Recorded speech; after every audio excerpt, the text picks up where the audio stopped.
டக்குன்னு செய்கிற ஒரு ஹெல்தியான ஈஸி ஸ்நாக்ஸ்னால் மசால் கடலை தான். இந்த மசால் கடலையை 3 டைப்பில் செய்யலாம். எப்படி செய்யலான்னு பார்க்கலாமா? ஃபர்ஸ்ட் மெத்தட், ஒரு மிக்சிங் பவுலில் 1 கப் பச்சை வேர்க்கடலை சேர்த்துக்கோங்க. இது கூட 1/4 கப் கடலை மாவு,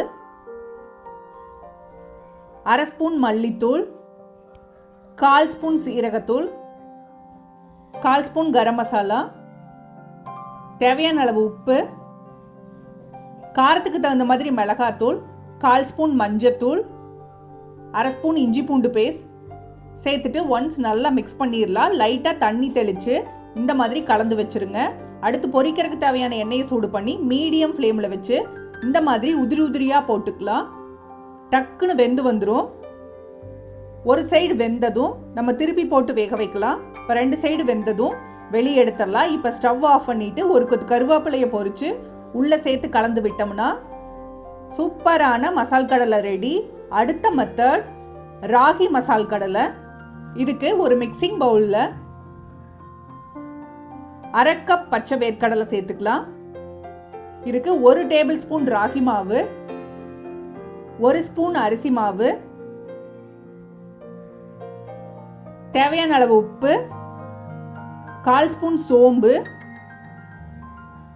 1/4 ஸ்பூன் கரம் மசாலா, காரத்துக்கு தகுந்த மாதிரி மிளகாத்தூள், 1/4 ஸ்பூன் இஞ்சி பூண்டு பேஸ்ட் சேர்த்துட்டு ஒன்ஸ் கலந்துட்டு லைட்டாக தண்ணி தெளித்து இதையும் நல்லா மிக்ஸ் பண்ணிடுங்க. இப்போ பொரிக்கிறதுக்கு தேவையான எண்ணெயை சூடு பண்ணி மீடியம் ஃப்ளேமில் வச்சு இந்த மாதிரி உதிரி உதிரியாக போட்டு ஒரு சைடு வெந்ததும் திருப்பி போட்டு வேக வைக்கலாம். 2 சைடு வெந்ததும் நம்ம எண்ணெயெல்லாம் வடிச்சிட்டு வெளியே எடுத்துடலாம். இதுவும் ஸ்டவ் ஆஃப் பண்ணிவிட்டு ஒரு கொத்து கருவேப்பிலையை பொரித்து உள்ளே கொட்டி கலந்து விட்டுறலாம். தேர்ட் மெத்தட், இதுவும் ரொம்ப ஈஸியான மெத்தடு தான். ஒரு மிக்சிங் பவுலில் 1/2 கப் பச்சை வேர்க்கடலை சேர்த்துக்கலாம். இது கூட 1 ஸ்பூன் கடலை மாவு,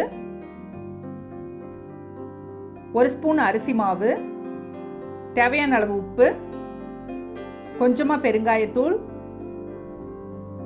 காரத்துக்கு தகுந்த மாதிரி மிளகாத்தூள், 1 ஸ்பூன் சூடான எண்ணெய் சேர்த்துட்டு நல்லா கலந்துருங்க. லைட்டாக தண்ணி தெளித்து நல்லா மிக்ஸ் பண்ணிடலாம். இப்போ இதை ஓரமாக வச்சுட்டு பொரிக்கிறதுக்கு தேவையான எண்ணெயை சூடு பண்ணி மீடியம் ஃப்ளேமில் வச்சு இதையும் உதிரி உதிரியாக போட்டுக்கலாம். ஒரு சைடு வெந்ததும் நம்ம திருப்பி போட்டு வேக வைக்கலாம்.